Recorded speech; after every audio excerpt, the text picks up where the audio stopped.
Good evening, everyone.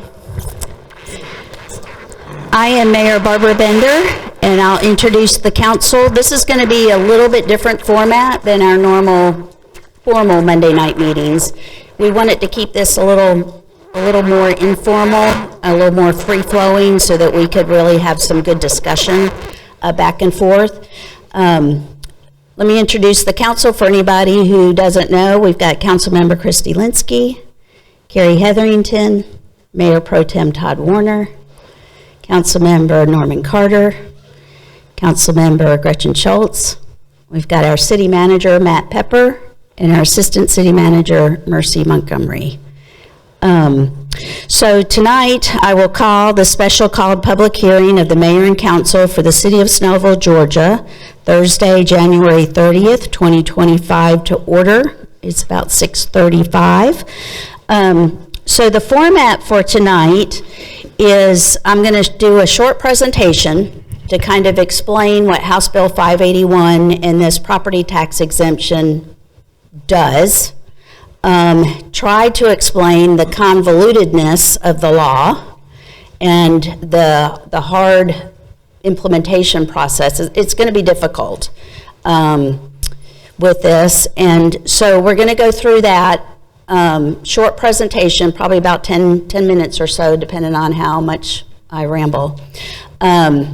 So we'll just go through that, kind of give you everybody a good grounding of where we're supposed to, what we're doing or what the law is, and then what we're doing with these hearings, and what kind of input that we want from you. And then we're going to open the floor to, if you have more questions. Probably what we could do is let's do the presentation. If you're confused about anything in the presentation, we'll allow some time for questions and clarification.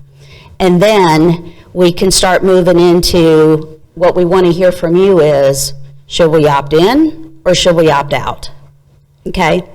And then as we go through, and if everybody will speak to that question, as people give reasonings or thought processes behind what they're thinking, why we should do something, it might spark another idea or another question in your head, and then we'll have time, we'll be able to go back and forth and do some discussion.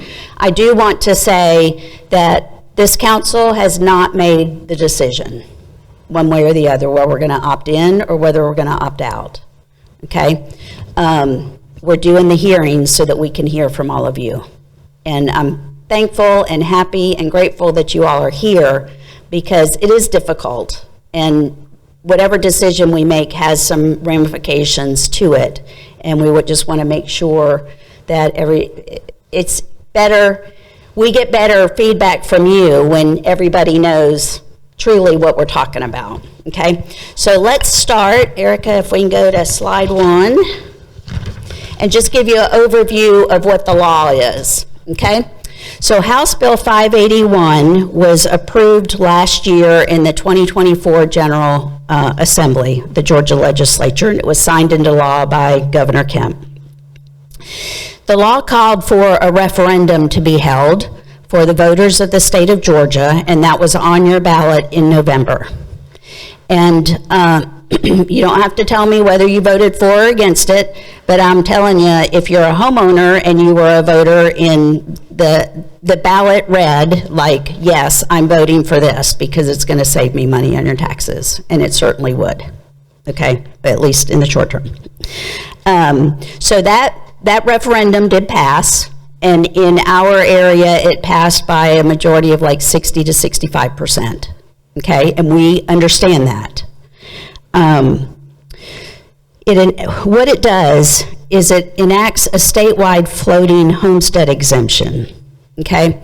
And if you don't understand what that means, property taxes and how they're calculated is very confusing to a lot of people. So the county are the ones responsible for assessing the value on your home, okay? And that value is assessed according to however they do that. They look at current sales in the area and whatever else they throw into the mix. If you own your home and you live in that home, then the county gives you a homestead exemption. Okay, and what that does, let's say your home was valued at $200,000. You get a homestead exemption of, I don't know what the number is, but let's say it's $20,000. They take that off that value, so now your value's down to $180,000, and then they use the millage rate calculation to figure out what your taxes are. Okay, so the homestead exemption gives people who live in their homes a better deal on their taxes than, say, a rental property or a tenant does, or a landlord or commercial businesses. Okay, so that's what it is. What the referendum said was, if the referendum passed, then the next step of the law was for each city then to determine whether they want to opt in and provide this given statewide exemption or value limitation, or cities have the choice to opt out. And that's cities, counties, and the school boards, okay? School boards are a completely different animal. They've got different rules, and I think most school boards across the state are opting out, and they have reasons for that. So it's a statewide floating homestead exemption, and what it does is it imposes an annual limit on the value increases of your property.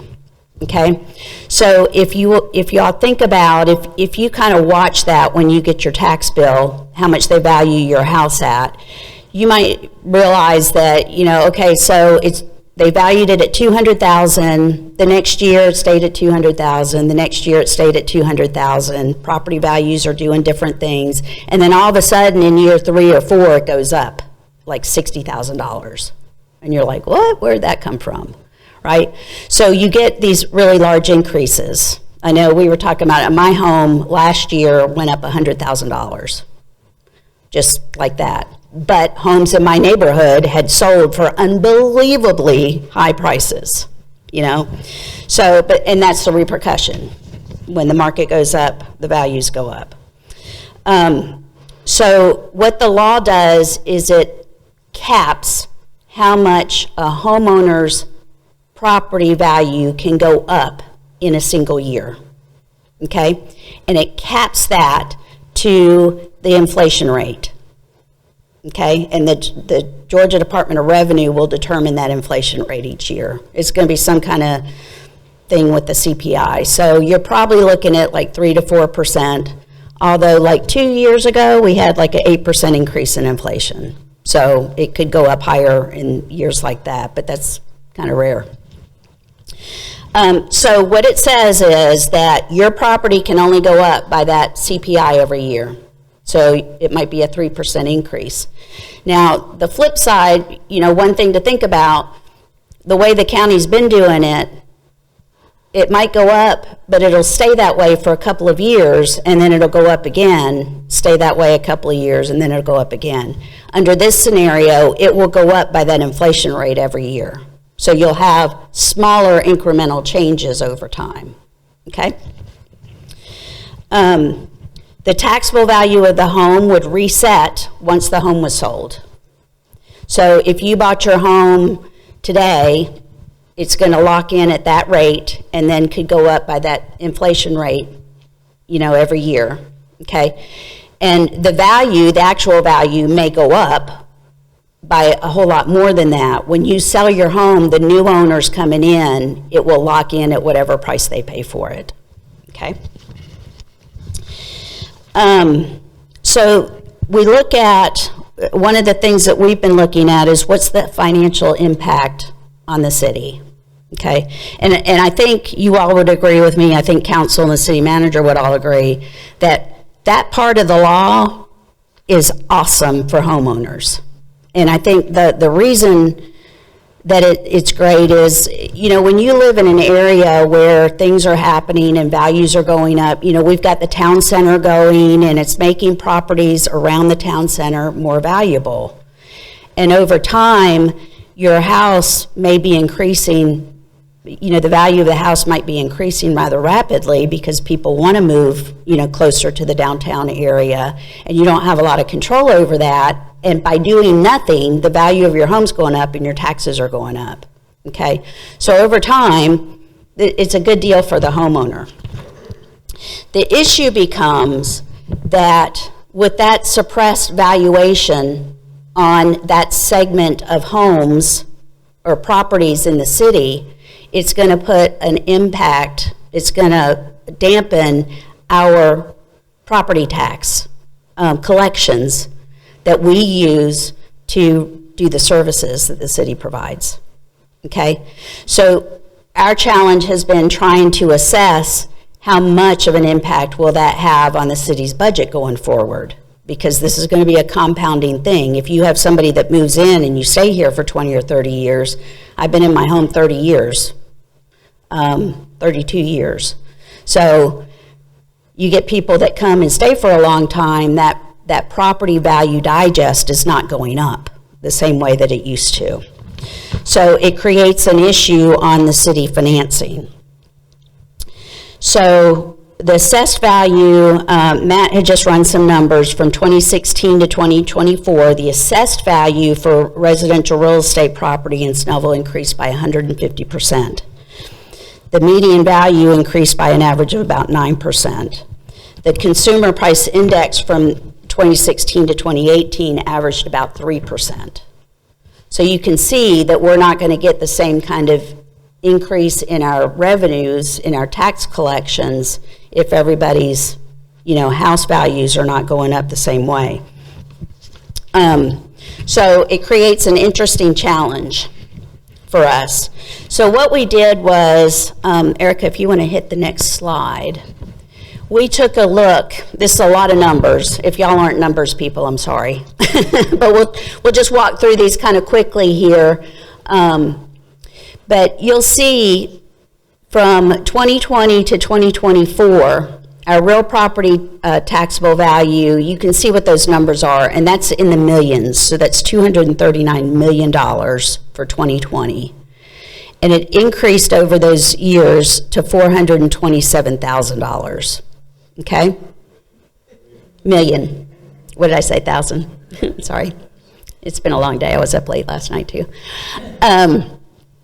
So you can see the increases that we had. Now, we had a couple of those years, or one of those years was that crazy, real estate year where everybody was just selling and moving. You can see, by contrast, under the House Bill 581 taxable value, if we just took those numbers and went up by that CPI index, you can see what the value on those properties would be by 2024, okay? So the difference in the taxable value at 2024 is $136 million. Now, you can also see that 4.588 in 2020 and then the 4.0 in 22, 3, and 4, that's the city's millage rate. So it was at 4.588, it got dropped to 4, and we've kept it at 4 mills. And so you can see the difference in taxes each year, and you can see how that difference grows every year that we go out. And we would anticipate that that will continue to grow, that difference will continue to grow as the years go forward. And so you can see the difference cumulatively that in that 4-year period, it's going to be a long-term impact of $1.6 million. And of course, all of this is based on, if we had looked back and this law had been in place back from 2020. Okay? The next slide, Erica. So this just gives you things in a graphical chart.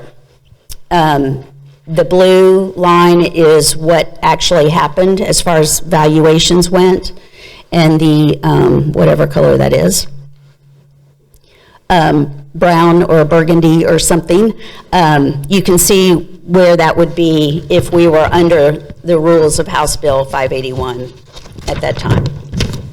Okay? And then the next slide is just a graphical representation of the decrease in revenues that the city would have had in those periods. We also did a slide that showed just an individual example so that you could, it's hard to imagine what those big numbers mean, when it gets down to your pocketbook. And so you can see for the years, the difference in your property taxes, that 2021, would have been the same. 2022, which ones? Okay, so the actual, if you look in the 2022 column, you'll see your city taxes would have been $637. Under the House Bill 581, they would have been $526. Okay, are y'all following me kind of? 2023, it would have been 646 versus 543, so a difference of $103. In 2024, you would have had a difference of $129. So this is what it looks like a little more realistically to you. Okay, to me, that's a lot more meaningful than looking at millions and millions of dollars that we can't equate to what's going to be our effect.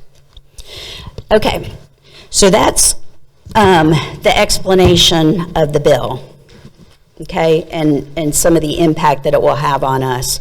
So why don't we first go through, first, Matt, Todd, you've been very engaged in this. Any other council members, did I miss something? Anything not clear? Our city attorney, Jay Crowley, as well, has been entrenched in this issue. Did you want to say something? Just that this is a once-in-a-lifetime decision. It's in or out. Yes, thank you very much.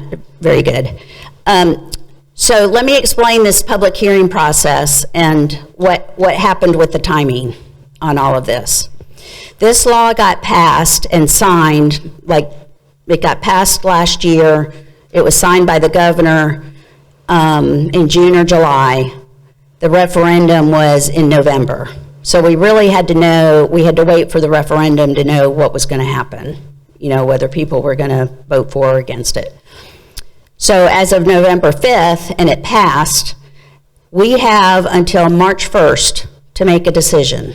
We have to pass a resolution to either opt into this rule, and this is our question.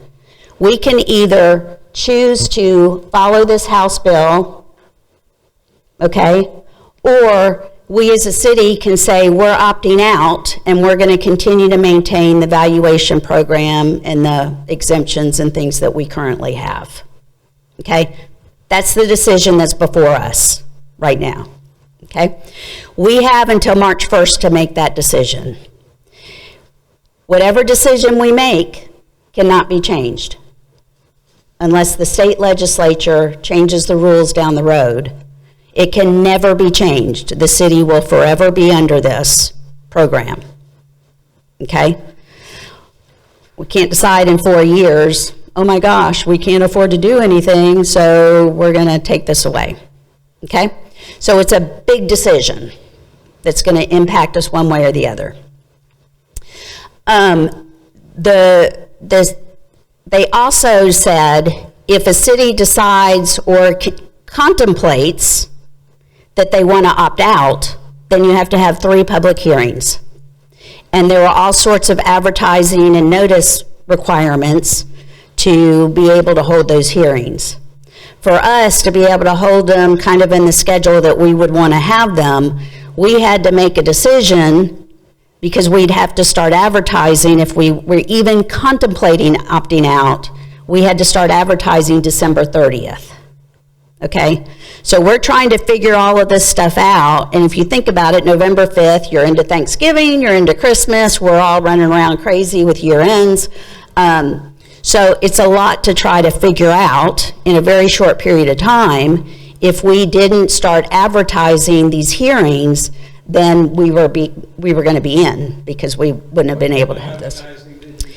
It's most people don't know about it. Right. I get that, but we have to do what's legally required, which is to post it in the paper, which no one looks at anymore. We put it out on the website and on the. I understand, and we put it out on the Facebook page. Okay, and the state has carried news stories about it. Not the state, but the some of the media, local news has been covering it. But when we talk about notice, it's the official notice that goes in. I think still it's the Gwinnett Daily Post is where it goes. I understand. I get it. So in order for us to even, we were still kind of all in flux. Nobody could make a decision. Our last meeting for the year was early in December. So we decided, let's just hold the hearings, and then we'll figure out what we're going to do. Okay? So we haven't made a decision. We're having the hearings so that we could kind of explain what the law does and then have some educated discussion with everybody. Let y'all tell us what you think. Do you have any background on why the General Assembly even approached this? Todd might know a little more on that one, but I think it was really a way to help, when you have gentrification, when a lot of, you get an old depressed area and new people start moving in, rebuilding the houses, and they've built these really nice houses. They start selling. You've got somebody who's lived in that house for 50 years, probably retired on fixed income, and their property taxes are going up to where they can't afford to stay there, but they haven't done anything.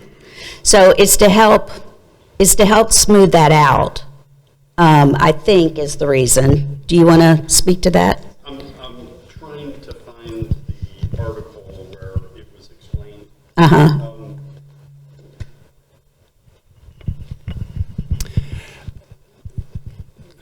It sounds like a great idea because, as Barbara said, for the last 2 decades, people,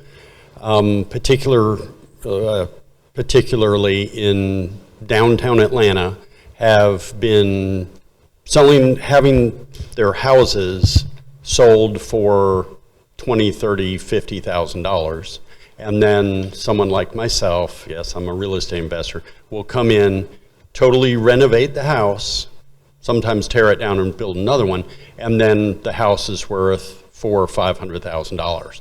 So if you live in that neighborhood, your taxes are based on, they're going to assess your house based on what the average is. So if we all had our houses renovated and they're $500,000 houses, yours is still a $40,000, $50,000 house that's never been touched, your taxes, your valuation gets driven up. So there has been issues where people have been forced out of their homes because they can't pay their property taxes. As far as I know, that hasn't been an issue here in the city of Snellville, and it hasn't been an issue over a great deal of the county or of the state. One of the issues that we have here is, from our community, we constantly hear that affordable housing is important. And more as interest rates have gone up and valuations gone up, or prices have gone up, people struggle to buy a home. So a lot of people have turned to renting. And as a landlord, I can tell you, yes, I pay the taxes and I pay the insurance, but the tenant is paying that. So since this is only going to be on owner-occupied homes with a homestead exemption, the assessment will continue to go up on any non-owner occupied property.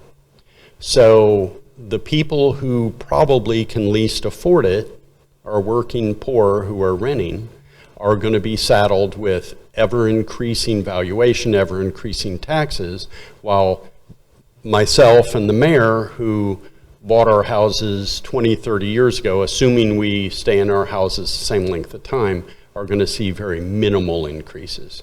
So as we go forward, it creates a disparity that you may or may not be comfortable with between people who live in the same neighborhood, who live in the same community. The other thing is, there are a number of us here have lived in our homes for 20, 30 years. Our neighbors who come in and buy, our new neighbors who come in and buy the adjacent houses, are going to bear a greater burden for the cost of providing services to us. And is that appropriate and fair? I understand we all, I want lower taxes. Trust me, want lower taxes. But and it's starting to go out of favor, but everybody talks about equity. Is it equitable for us? Because the people who live in a community, stay in a community, own property in a community, typically are the power base of a community. We freeze our valuation, but the new people who move in, the renters, end up paying a higher burden for your police, for your stormwater, for every single service the city provides. And as time goes on, you can see that the city is not going to have the increases in income based on increases in assessment. There is a strong possibility, not us of course, because we'll all be out of office by then, that someone will be forced to raise the millage rate, and so the taxes will have to move up, which it's just part of owning property, it's part of living in a community. But again, that will disproportionately hurt our commercial property and our non-owner occupied property. There's also one further issue that has come up in dealing with this. Having lived in a community for a long time, I know who lives in my neighborhood and who lived in my neighborhood but now rents their house out. And when I went and checked, most of those houses that are for rent by people who used to live in the neighborhood still have homestead exemptions on them. And under the current law, there is no way for the city to go to the county and say, these people should not have homestead exemption. And county to county, there is no communication. If we register to vote, they check and remove us. If we moved here from DeKalb County, they'll remove our voter registration in DeKalb County because we're now registered to vote in Gwinnett County. There's not the same kind of system for homestead exemption. So what ends up happening, not that I would ever do this as a real estate investor, but you end up with multiple properties in different counties, sometimes in the same county, because I'm Todd Warner, but I'm also Todd A. Warner. And you can spell Todd a couple of different ways.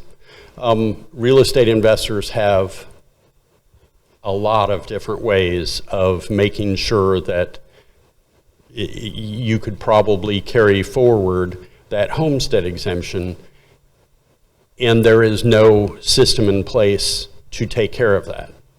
And that concerns me, because that will end up costing all of us eventually, because people who aren't living in their houses are still getting a homestead exemption. How do we cure that? So again, I'm not saying I'm voting one way or the other on this. My job on this council is to look out for every single member of this community, and also to raise questions that are painful and comfortable, and always question whether what we are about to do is right and fair and in the best interest of the community.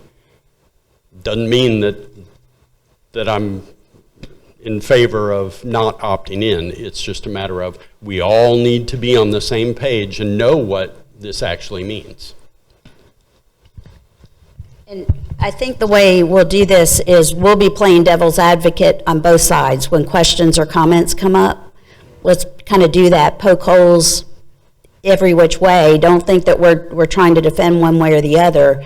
But Todd brought up a point that I didn't say, that as we start seeing that shortfall in the city's revenues, we've got to make it up somehow, right? We still have... Good thing, okay? That's a good thing that you have to look at. Oh, hang on, just like one other thing. We are doing this kind of loose, but it is being recorded. So I'm going to ask, if you want to talk, let's share the microphone around so that we make sure that it's on there.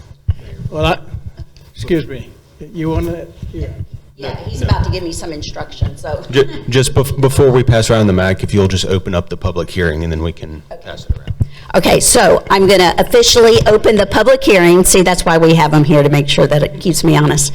We're going to officially open the public hearing Yeah, I know. If we don't do things legally, certain people get in trouble. So, well, if you have a question or comment that you want to make, or if you want to start talking about whether we should opt in or out, the floor is yours and ours, and we'll just see how this goes, okay?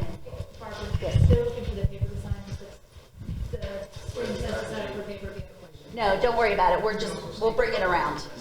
We'll bring it around. We're loose tonight. Okay. No. Okay. Hi, I'm Jim Thomas. I've lived in Snellville for 25 years. I am a homeowner. I'm active in my community, and I know we have a lot of renters. We have some in my neighborhood. Are they active in Snellville? No. They come here to sleep, and then they leave and go home or go to work, but they are not the best citizens. Now, we voted you guys in to look after our interest as best you can, but in any organization, you get fat and lazy, okay? I was employed for 41 years with a major international company. And by the time I was ending my career, I was mostly on projects. And the reason I was on projects, because I could get rid of waste, okay? And people do things the same way for 40 years, and they don't like change. So this is something you have to look at all the time to keep your expenses down. Hopefully they're going to have some success in Washington. Be the first time in many, many, many years. But you have to reduce the size of your organization sometime to make it smoother and running. Now, in this particular thing, the legislator and us, the voters, have voted in, I think it gives you an option for sales tax. Okay? Let's talk about that. You want to talk about it? Yep. And then we're going to go back there, because I know you've had something you've wanted to say for a while. The legislature did, in fact, allow for a sales tax to be voted on by the citizens again. It would go back to a referendum. And that sales tax then could be used, it would be divided up between the county and the cities, and I can explain how that kind of works. The city would get a portion, and we would use that sales tax to supplement or to true up the taxes that we weren't getting because of the homestead exemption, okay? It's a very difficult, convoluted process, but it can be done. There's counties that are doing it. The issue is, the legislature also put in, if any one municipality or the county chooses to opt out, then no one in the county can do the sales tax. And we would have to do it, the county would have to call for the sales tax. The city cannot do that. The county is indicating right now, I just saw it on their Facebook page from their council meeting, they're holding their hearings, they're considering opting out because they already do a value offset exemption, and they think that their exemption is better than what the state is offering. And so they're considering opting out. If they opt out, there won't be a sales tax. We also know that Berkeley Lake and Grayson are opting out. They are, for the most part, 95% residential, and to cut their, essentially they're just cutting their revenue completely, and they don't operate on a whole lot of, they don't have a whole lot of margin there to begin with. So that is the information on the sales tax. So you're saying the Gwinnett County itself is considering opting out, and then if they do opt out, there will be no sales tax within the county? Correct. There will be no new sales tax. This would be a new sales tax that would have to go to referendum, and the voters of Gwinnett County would have to approve it. Now, if you remember, Gwinnett County's put a T-Splost sales tax out 3 times, and that's voted down, and they're still interested in trying to move ahead with transit. Whether they'll try to do another sales tax vote or not is one thing, but if they do that, there is a cap to how much sales tax a county can have. And personally, I just don't think that they would be interested in doing a sales tax to do this. So that's But that's where we are on the sales tax, and thank you, Jim, for bringing that up. I'm going to go to you. Absolutely. Hi, I'm Christopher Cattle. My wife and I have lived here in Snellville since 2012. We purchased our property in 2012. We purchased our property on a short sale because the previous owner, unfortunately, wasn't able to afford to stay in their property after the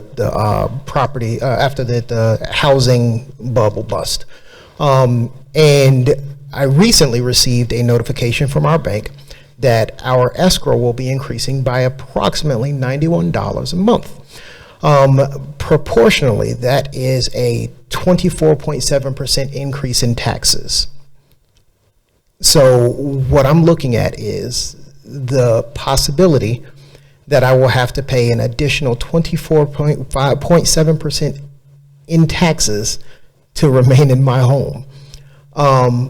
I currently donate plasma in order to shore up my income, in order to make sure that my wife and children are, have a roof over our heads. And so my concern is, if the property taxes continue to go up at this rate, I may be pushed out of my home as well. And I understand what you were saying about real estate investors and how they can take advantage of certain situations, especially like you were saying with the taxes. However, if I get pushed out of my home and I have to sell my home at a short sale in order to not go bankrupt, a real estate investor will still be able to take advantage of that. So my concern is, if under the current system, my household taxes are going up by almost 25%, what is to prevent me from being forced out of my home without something changing? And those are all good points. We did have in the city, things did go up, and our tax, we kept our millage rate the same. So unless your house value went up, then you didn't see a tax increase. We did have an increase this year in our stormwater fees. We could have that discussion as well. That stormwater fee went up. Our city manager had been on me for the last 4 or 5 years that we needed to be increasing it because our costs have doubled to do the stormwater. Our pipe went from $200 a linear foot to $500 a linear foot. And we were running completely out of our funds for our stormwater project. So we did have to finally make that increase that he's wanted for 5 years. But we had COVID, we had inflation, just didn't want to add to that burden. But we had to do that this year. So that was another part of the increase. Another part of the increase was in 2023, the state of Georgia gave us a credit, a state property tax credit. So it lowered your bill for last year, and that credit wasn't there again for this year. So that was part of the difference there as well. So, but that is true. I mean, this is one of the reasons why the state is pushing this forward, is to help even out those increases for you. Who else? Yes, sir. This may be a couple of questions. Okay.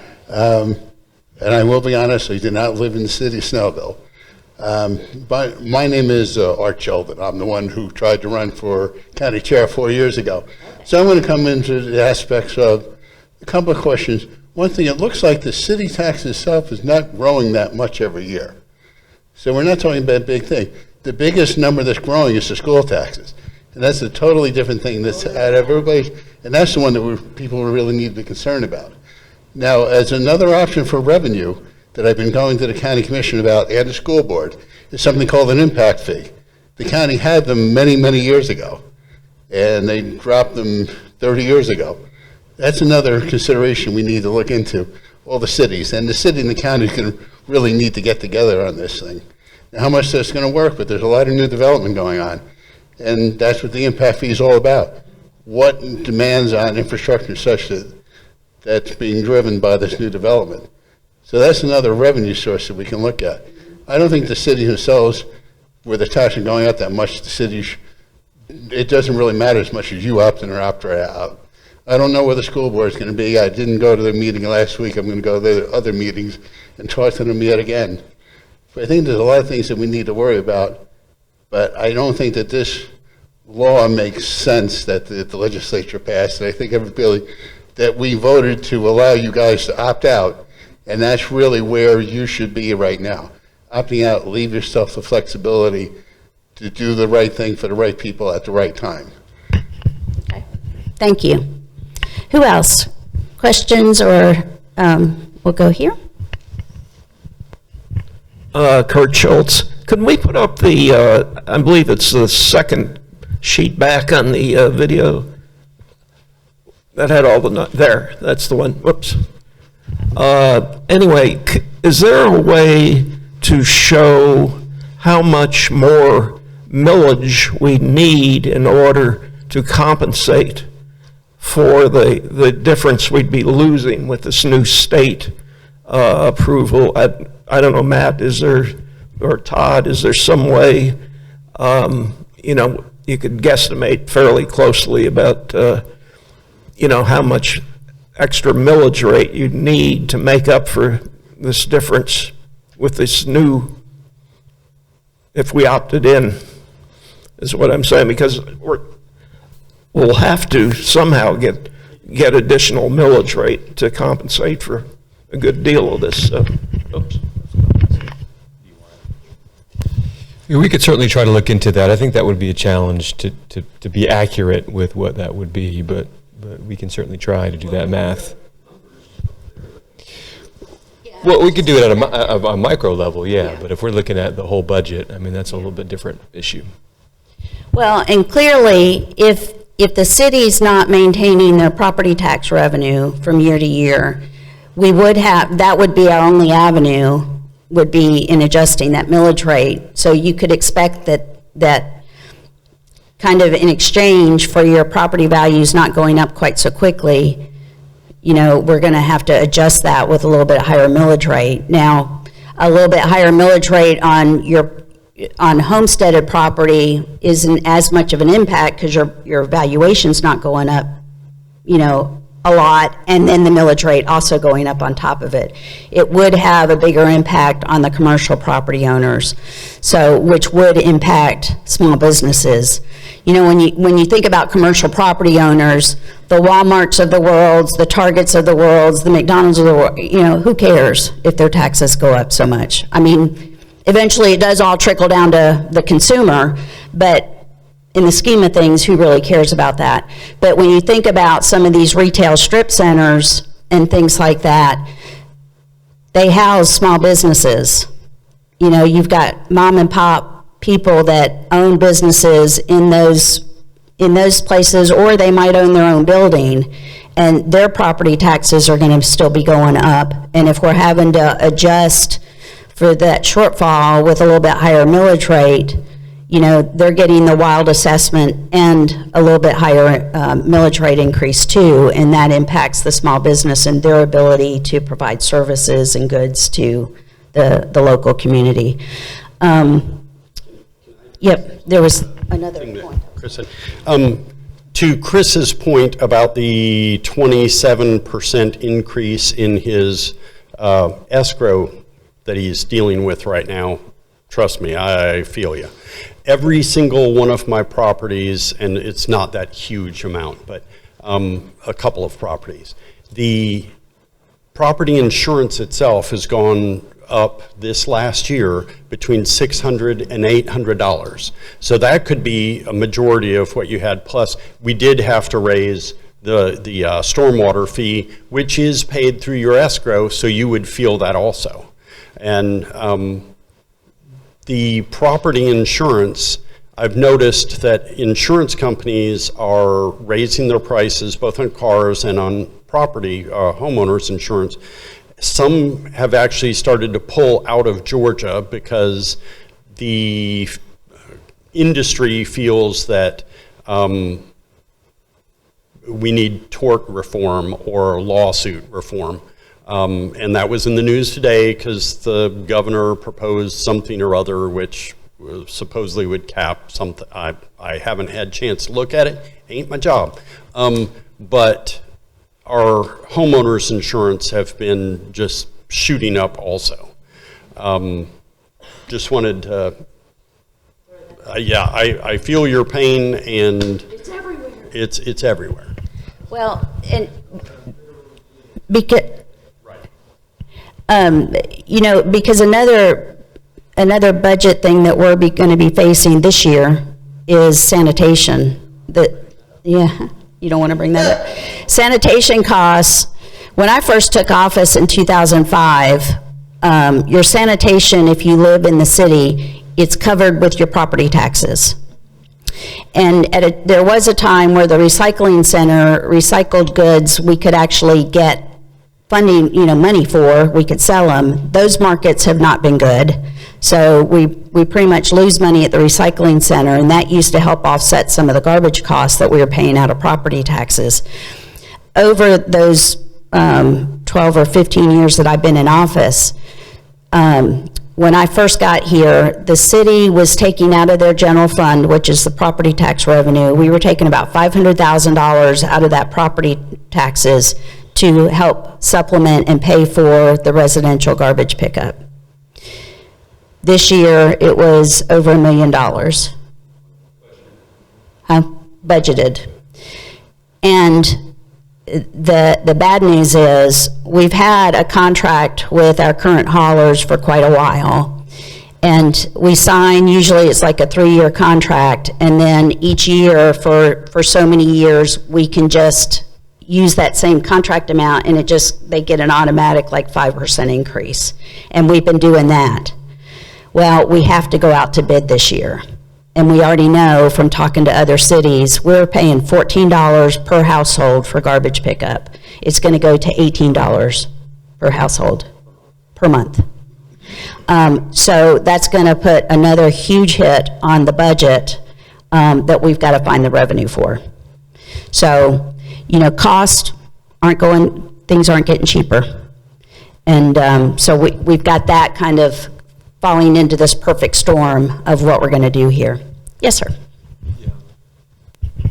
First of all, I wanted to ask you, first you said that it was between 60 and 65% the vote was in favor. Did you mean that it's 65 or 60 to 65% more people voted for it than against it? Is that what you meant? Yeah, so out of all the people that voted, 60% voted for it. Oh, okay. So, yeah, I So thought you were saying that there was that much difference between it. So, okay. And then also,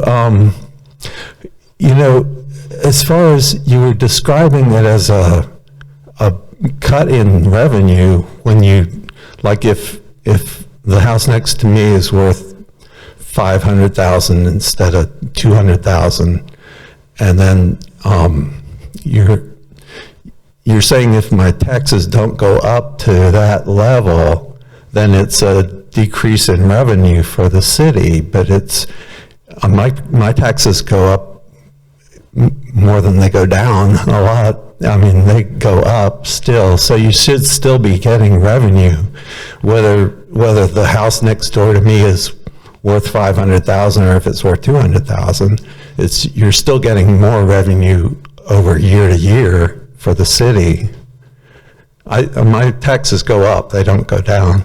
I'm a homeowner. Right, and they would still go up. They would still go up, but at a slower rate.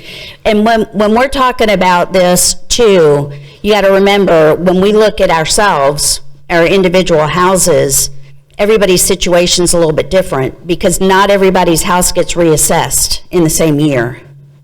The county, the way they do it, I don't know how they do it. They do it like every 3 years, they're supposed to reassess your value, okay?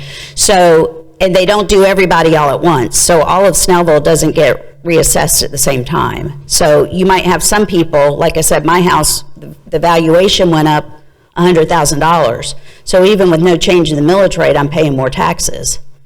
But I had 3 years where my house value didn't change.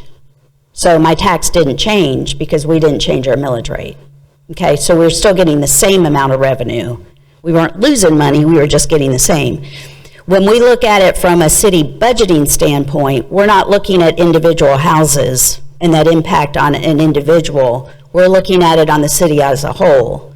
So we take a look at the digest, which is the total value of all of the properties in the city. We get that from the county. And then we can see the increase in those valuations, okay? And then we project out at what millage rate do we need to collect the amount of property taxes we need to balance our budget. And that's kind of how we back into our millage rate. So the property tax assessments are not equal across the board. You know, it's very uneven from year to year, but we're looking at it as a big total on that $200 million level, not on an individual house level. I don't know if that makes things any clearer. I don't think you see my point, though, is that I don't think you see my point, though, that our taxes go up, and then, you know, it doesn't matter if the house next door to me has gone, you know, way up in value, or if a real estate investor has bought a house, fixed it up real nice so they can get a lot of rent for it. And it doesn't, I don't think I should have to pay more, the 500,000 level, instead of what I bought the house for, Right. you know? So you would be in favor of opting in? Oh, absolutely, yeah. So let's start, because we're getting on to 7:30, and I don't want to keep everybody here too late. But, so let's start getting on. If you guys can just give us you should opt in, you should opt out. And then if you want to go on from there. My name is Ibrahim. So I just moved to Snellville last year. So I bought a house in the, you know, city limit. So just in under a year, so my escrow is gonna be going up by 140 just because of taxes. So if that keep happening, we're not gonna be able to keep the house for 10 years. So just, you know, buttress his point. So he's been there, you know, 10 years, but I just moved in last year, and it's already gone up by $140 just based on taxes because I got a new house. So the homeowner's insurance remains the same. So nothing changes. So I got it. Yeah, because I got a, you know, brand new house. So the homeowners know. Then looking at the economy too, the interest rate we got, people that just bought new houses and stuff, or, you know, old houses, we got about 7% interest rate. So we dealing with that. That's on the high side. Now we got to deal with, you know, taxes and all that stuff. So for me, and you know, in the area, so where I live, so we just, you know, a bunch of maybe 14 houses that's brand new. So all the other houses, they're old houses. So they've been there, you know, from my research, they've been there maybe for 50, 60 years. So majority of the people that own those homes, they're old, you know, people that are retired and stuff. So if they're, you know, being taxed based on, you know, the new houses in the neighborhood and they retired, they're on fixed income, I don't think, you know, they're gonna be able to keep their house too. So all those, you know, this is a, you know, big problem to me, and I feel like, you know, the city should opt in. So you're saying opt in? Yep. I was just wondering if it would be efficient to just raise hands versus opt in, opt out. Yeah, I mean, we could do that. And then anybody else that wants to make comments? We'll go on for maybe, because we started, you know, right around 6:30. Like I said, I want to be respectful of everybody's time. Let me go here. Okay, I'm Denise Sanu. I've lived in Snellville since 2010, and I live in the Brookside subdivision, which is behind the QT, about a mile in. So I'm listening to everything, and I'm like, okay, I feel like I'm like the unluckiest person in the world because I've gotten hit by every tax that's been coming through. So the stormwater fees, I thought that was me. The stormwater fees is a thing. I decided to refinance my house probably like 2019, 2020, in the middle of COVID and all that stuff. But when I refinanced, I was told I was now in a flood zone.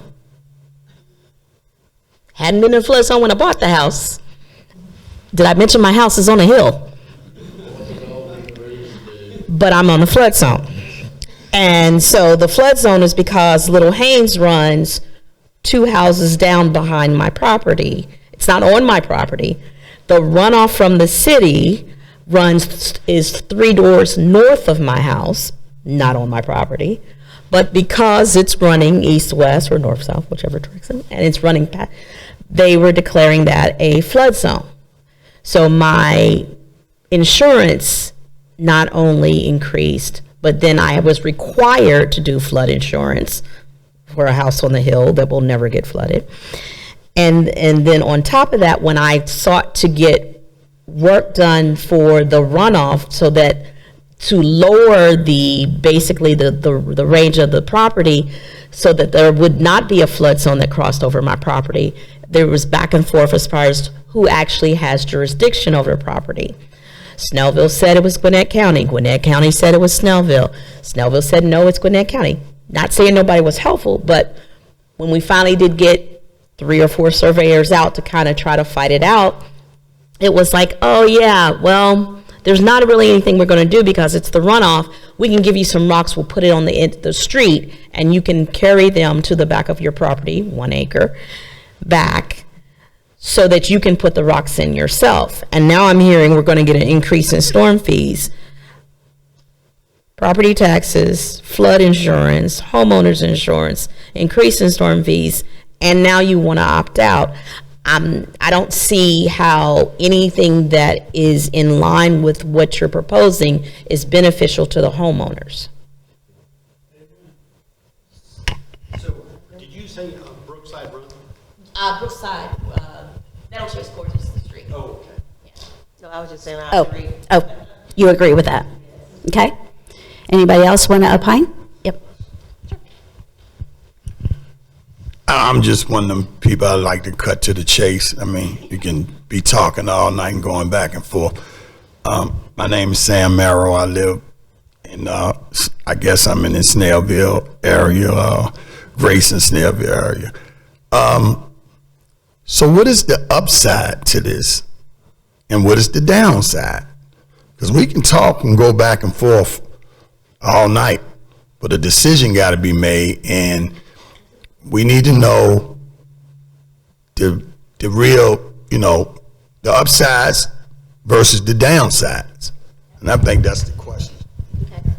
So I would sum this up this way, and any other council member that wants to opine on it as well. And looking at it from the homeowner's perspective, opting in is the best opportunity, is the best thing to do. Hands down. Absolutely. And I think I responded to Jim in an email. As a homeowner, I'm all for this, opt in. Definitely, no question. It's when I put on that CPA budget mayor's hat, start to waver a little bit. Because it's definitely going to make an impact on the city's budget. It's going to raise questions, or not questions, but it's going to make the budget harder to balance. In the future, as we go out year to year to year, we're going to be affected by it. And it's just how will the city be able to respond to that? We can look for other sources of revenue. We can raise the millage rate. But sooner or later, there's only so much we can cut out of costs. Our garbage is not getting cheaper. Doing services, paving streets does not get cheaper. So there's a lot of things that the costs are not going anywhere but up.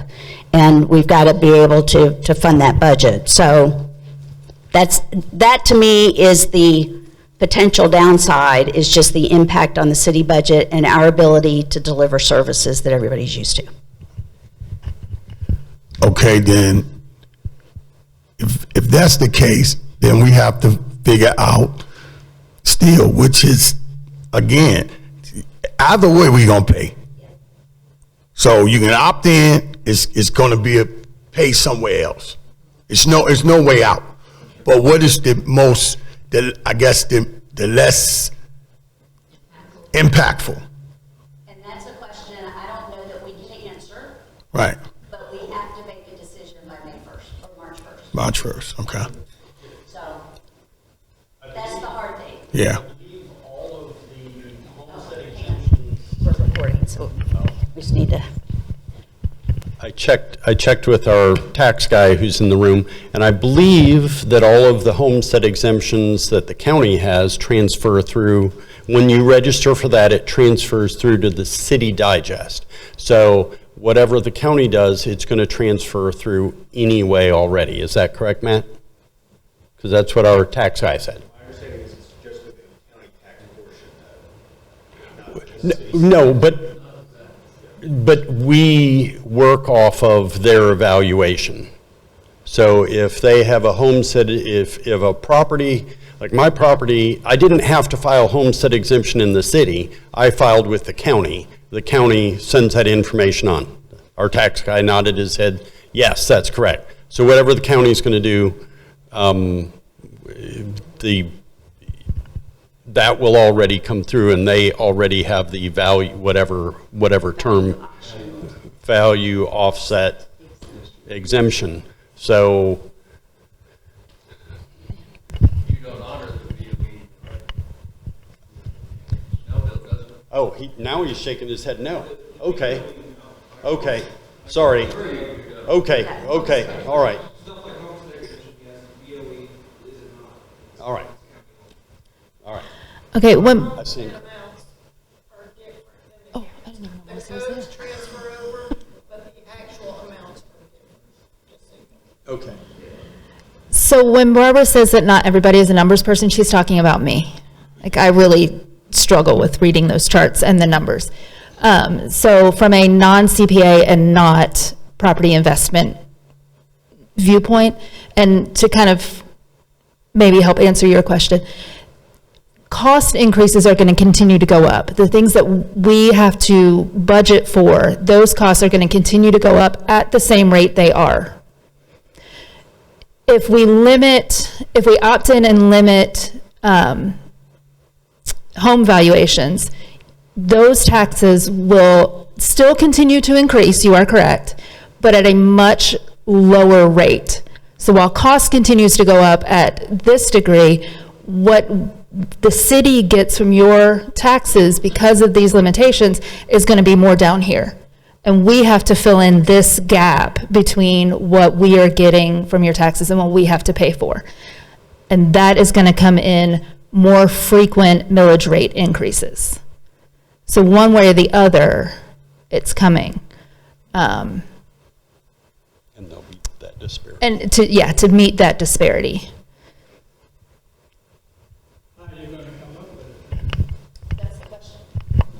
That is the question. We have approved liquor, but we can't buy liquor because somebody's holding it up. Who's working on it? We're waiting, a judge is working on it. We're waiting for the judge to make a decision. Write a letter to the appeals court for us, please. If the wheel spins slowly, it will spin slowly. Yes, and I know with the court system, we don't have that kind of control. So I definitely understand what we're saying as far as everything continuing to go up. As far as I understand, we're looking for nationally a healthy inflation of around 2 to 3%, correct? I mean, Okay.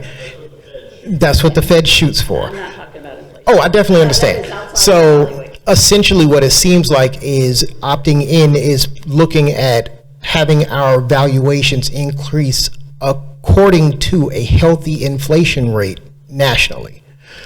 Even with the unhealthy inflation that has happened recently, we've looked at 9% as at some of the highs. We've looked at 7 to 9% as some of the highs, which has been extremely impactful. With the current system, as I just stated a moment ago, my increase has been 25%. This is still far and above any level of keeping up with inflation that we're possibly discussing. So if we're looking at, hey, I would like my property taxes to increase or at least my property value to increase in proportion to an inflation rate so that the county can continue to get, or at least the city, can continue to get healthy income increases, similarly to us getting our income increases at work. We get an annual living increase somewhere in the vicinity of 2%, depending on how your company wants to divvy that out, I'm still looking at 25% increase. That's beyond anything that inflation deems necessary. So you don't need your property values to increase. You're trying to stay a citizen of the city. We're not here because we're worried about selling our houses in a year. We're here because we want to stay here, so we're getting pushed out financially and edged out financially, or then it's becoming a burden to those who are now living on set incomes or at a space where we thought we were comfortable at, and now we're being challenged fiscally in areas based on other people's politics. Okay, so let's go ahead and take, because we can do a show of hands. Let's do a show of hands so that we've got a little, we'll take a representative group here. Who would be in favor of us opting in? And then who would be in favor of us opting out? Raise your hand. Okay, awesome. Well, we're getting on to 7:45, so I want to thank you all very, very much for taking the time to come out and have this conversation with us. It provides us a really good idea of, what y'all are thinking about, and we will take what we've heard tonight. I do want to let you know that we do have another, our next public hearing will be on February 10th. That'll be at the council meeting, not the same format. It's a whole lot more formal. I'll open the floor to people who want to opt in. They can come up and say, 2 minutes, and then open the floor to people who support opting out. They can come up and talk for 2 minutes. So a much more abbreviated kind of concept. So just really liked this approach tonight so that we could actually hear from you and hopefully answer some questions too. So thank you all for coming out. Thank you for council. I know they all are very appreciative as well. And we appreciate your comments. Oh, and in this, we won't make the final decision. We have to pass the resolution by our last meeting in February, which I think is February 27th. So we'll be passing that resolution February 27th. Between now and then, if you think of something else, different approach, other ideas, my cards are on the back table there. You can email the council at mayorcouncil@snellville.org, and it hits every one of us. Okay? February 24th, I'm sorry, not the 27th, February 24th. Thank you all.